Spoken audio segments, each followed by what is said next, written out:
ونستعينه ونستغفره الذي معبودا مسجودا مشهودا مقصودا موجودا مطلوبا محبوبا سبحان الله والصلاة والسلام على رسوله النبي القوي الحفي الولي الجلي الأمي المكي المدني العربي الحجازي المدري القريشي الهاشمي المطلبي سبحان الله وعلى آله وأصحابه وأتباعه وأزواجه وأولاده وأحبابه وأعوانه وأنصاره وأهل بيته الطيبين الطاهرين المطهرين الأكملين الأجملين سبحان الله أما بعد فأعوذ بالله من الشيطان الرجيم بسم الله الرحمن الرحيم قال الله تبارك وتعالى في كلامه المجيد وفرقانه الحميد وبرهانه الرشيد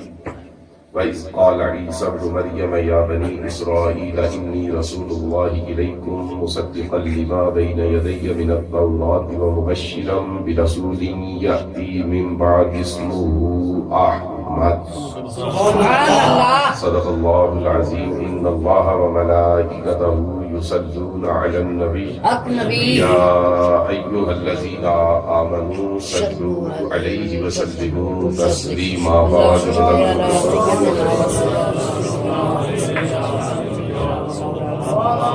والصلاة والسلام عليك يا سيد المرسلين وعلى آلك وأصحابك يا خاتم النبيين فتح باب نبوت پہ بے حد درود ختم دور رسالت پہ لاکھوں سلام سبحان اللہ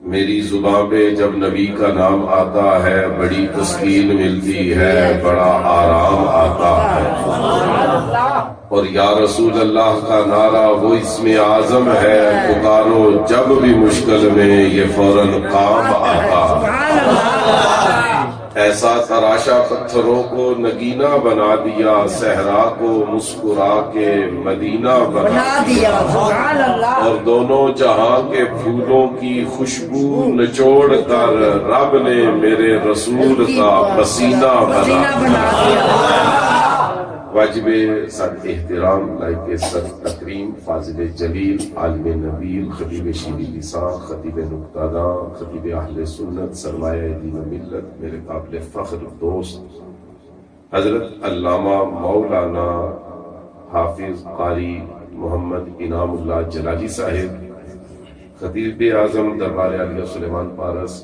جہلم اور نہایت عزت و احترام کے لائق ہمارے مسلک کی جان ہمارے مسلک کی آبرو اس کی شان اس کی عزت اور اس کا احترام اور اس کے لیے ناز اور فخر کا سبب تمام لائق کے صد تکریم حضرات علماء کرام سامعین ذل احتشام جناب محترم نقیب محفل حافظ محمد اسامہ نصیر قادری صاحب اس مسجد کے خوبصورت مسجد کی پیاری مسجد کے پیارے امام صاحب اور میرے لاڈلے اور محترم سامعین آج کی یہ خوبصورت محفل جشن میلاد مصطفیٰ یعنی کہ حضور کی آمد کی خوشی میں سجائی گئی میں نے بس آپ کو یہ بتانا ہے کہ حضور کے آنے کی خوشی منانا کہاں سے ثابت ہے مجھ سے پہلے حضرت علامہ مولانا حافظ قاری انعام اللہ جلالی صاحب کا اپنے خطاب سنا اور آج آپ کو چاہیے کہ آپ مجھے شاباش دیں کیونکہ یہ وہ ہستی ہیں کہ لوگ کئی مہینے پہلے فون کر کے ان کا وقت لیتے ہیں پھر ان کا خطاب سننا نصیب ہوتا ہے میں نے چٹکی بجانے میں ان کا خطاب آپ کو سنا کے رکھا یہ ہم اصل میں چکوال ایک شادی پہ گئے ہوئے تھے تو واپسی پہ انہوں نے آپ کا وقت بچایا انہوں نے کہا جی مجھے آپ جہلم بعد میں چھوڑنے جائیں پہلے آپ یوں کریں کہ جہاں پہ خطاب ہے وہاں پہ پہنچے تاکہ آپ کو انتظار نہ کرنا پڑے سبحان اللہ تو یہ اللہ کا شکر ہے کہ انہوں نے ہمیں وقت دیا اللہ تعالیٰ یہ جو انہوں نے ہمیں وقت دیا ہے اللہ اس کے ایک سیکنڈ کے اوپر ان پہ کروڑ رحمتوں کا نزول سبحان اللہ سبحان اللہ تو میں نے آپ کو یہ بتانا ہے کہ بعض لوگ کہتے ہیں کہ حضور کے آنے پہ خوشی منانا کہیں سے ثابت نہیں میں آپ کو بتاؤں گا کہ کس کتاب کے اندر لکھا ہوا سبحان اللہ لمبی چوڑی تقریر نہیں تقریر انشاءاللہ مختصر ہوگی بعض لوگ کہتے ہیں کہ یہ خوشی 10 20 50 سال پہلے منانا شروع کی گئی. میں آپ کو بتاؤں گا کہ جس خوشی میں آج آپ نے یہ محفل سجائی ہے، یعنی کہ آمد مصطفیٰ کی خوشی، یہ خوشی کتنا عرصہ پہلے منانا شروع کی. سبحان اللہ. بعض لوگ کہتے ہیں صحابہ نے یہ خوشی نہیں منائی. میں آپ کو بتاؤں گا کس کس ہستی نے یہ خوشی منائی. سبحان اللہ. بعض کہتے ہیں اس خوشی کے منانے کا حکم کہیں پہ نہیں آیا. میں آپ کو بتاؤں گا کہ اس خوشی کو منانے کا حکم دینے والا کون ہے. آپ نے بس توجہ کرنی ہے. تقریر انشاءاللہ آپ کو زبانی یاد بھی آئے گی اور سمجھ بھی آئے گی اور یاد بھی رہے گی، اور آپ تقریر سن کے یہ چھوٹے چھوٹے بچے بھی گھر جا کے بتائیں گے کہ ہم مسجد سے یہ کام سبحان اللہ. توجہ ہے نا آپ حضرات؟ سبحان اللہ. آپ توجہ دینے کے لیے تیار ہیں؟ جو حضرات ٹیک لگا کے بیٹھے ہیں ان سے گزارش ہے یہ ٹیک لگا کے بیٹھے رہیں. بالکل آپ کو ہلنے کی ضرورت نہیں. آپ نے بس قائم دائم رہنا ہے. محفل کے آخر میں نماز باجماعت پڑھی جائے گی تو اس وقت تک آپ نے اسی طرح ٹیک لگا کے بیٹھے رہے، چھوڑنا نہیں. جنہوں نے ٹیک نہیں لگائی وہ بھی لگا سکتے ہیں. جو ادھر بیٹھے ہیں وہ ادھر ہی بیٹھے رہے. اگر آپ نے بھی ادھر جانا ہو تو میری طرف سے اجازت ہے. بالکل کوئی آپ کے اوپر پابندی نہیں. ادھر بیٹھیں ادھر نہ بیٹھیں، ادھر بیٹھیں ادھر نہ بیٹھیں. نہیں، وہ گولڑے کے سید نے کہا ہے درد مندوں سے نہ پوچھو کہ کدھر بیٹھ گئے، ان کی محفل میں غنیمت ہے جدھر بیٹھ گئے. اور ہے غرض دید سے یہاں کام تکلف سے نہیں، خواہ ادھر بیٹھ گئے خواہ ادھر بیٹھ گئے. اس لیے جدھر مرضی بیٹھے آپ نے بس بات توجہ سے سننی ہے. اور آپ کو ایک اور بات بھی بتاؤں، پرانا زمانہ ہوتا تھا تو خطیب 1 گھنٹہ تقریر کر کے کہتا تھا ابھی میں سٹارٹ ہوا. گھنٹے کے بعد وہ کہتا تھا ابھی میں سٹارٹ ہوا. وہ زمانہ بھی گیا اور وہ خطیب اور مولوی بھی جاتے رہے. تو یہ جو ہم آج کل کے نا، ہم اللہ کے فضل سے گھر سے سٹارٹ ہو کے آتے ہیں. حضرت جلالی صاحب کا ہم نے خطاب سنا، پتا چلا نا کہ پیچھے سے سٹارٹ ہو کے آئے، ادھر آ کے تو نہیں نہ ہوئے. ان کی تقریر کے ٹیمپو سے آپ کو پتا چل گیا ہوگا کہ یہ گھنٹہ بعد سٹارٹ ہونے والے نہیں ہیں، یہ وہ ہیں جو گھر سے سٹارٹ ہو کے آتے ہیں. تو انشاءاللہ میرے طبقے کا ہر خطیب گھر سے سٹارٹ ہو کے آئے گا. محفل میں گھنٹے کے بعد وہ سٹارٹ نہیں ہوگا، وہ گھنٹے کے بعد اگلی محفل کے لیے روانہ ہو جاتا ہے. تو آئیے سنیے کس کتاب میں لکھا ہے کہ حضور کے آنے پہ خوشی منانی چاہیے. سبحان اللہ. دینا آج جمادی الاول کی 2 تاریخ ہے. سبحان اللہ. چاند بھی 2 ہے جمادی الاول. آپ حضور کے آنے کی خوشی منا رہے ہیں. میں یہ بتاؤں گا کس کتاب میں لکھا ہے، کتنا عرصہ پہلے منائی گئی ہے، کس نے منائی ہے، کس کے کہنے پہ منائی ہے، اور کتنے عرصہ پہلے منانی شروع کی گئی. آپ نے توجہ کرنی ہے. تقریر آپ کو زبانی یاد کروانی ہے اور انشاءاللہ زبانی یاد ہوگی، بچوں کو بھی زبانی یاد ہوگی. تو سنیے، جس کتاب کے اندر لکھا ہے کہ حضور کے آنے پہ خوشی مناؤ، اس کتاب کا نام ہے قرآن مجید. آپ بھی کہہ دیجئے سبحان اللہ. یہ جتنے ہمارے گوانڈی ہیں آپ سے گزارش ہے ان کی آواز سے کہیے سبحان اللہ. کتاب کا نام ہے قرآن مجید. قرآن مجید. کتاب کا نام ہے قرآن مجید. سپارہ نمبر 28. سورت کا نام ہے سورہ صف.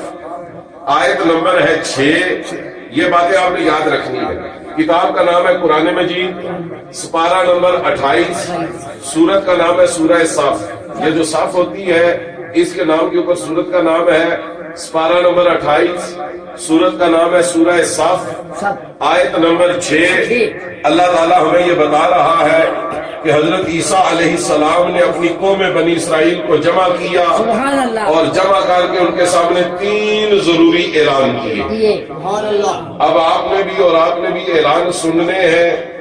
حضرت عیسیٰ علیہ السلام نے پہلا اعلان کیا وَإِذْ قَالَ عِيسَىٰ ابْنُ مَرْيَمَ يَا بَنِي إِسْرَائِيلَ. عیسیٰ علیہ السلام نے کہا کہ قوم بنی اسرائیل 3 ضروری اعلان سنو. پہلا اعلان انی رسول اللہ علیکم، میں تمہارے پاس اللہ کا رسول بن کے آیا. آپ نے فرمایا دوسرا اعلان یہ ہے وَمُصَدِّقًا لِمَا بَيْنَ يَدَيَّ مِنَ التَّوْرَاةِ، اور یہ جو میرے سامنے کتاب تورات ہے میں اس کی تصدیق کرنے کے لیے آیا. 2 اعلان پورے ہو گئے. تیسرا آخری اور ضروری اعلان آپ نے فرمایا سنو وَمُبَشِّرًا بِرَسُولٍ يَأْتِي مِن بَعْدِهِ اسْمُهُ أَحْمَدُ. آپ نے فرمایا میری قوم تمہارے لیے خوشخبری ہے، میں تمہیں خبر دے رہا ہوں اور یہ خبر کوئی عام خبر نہیں، یہ خوشخبری ہے. اس خبر کو سننے کے بعد تم نے خوشیاں منانی ہیں اور وہ خبر یہ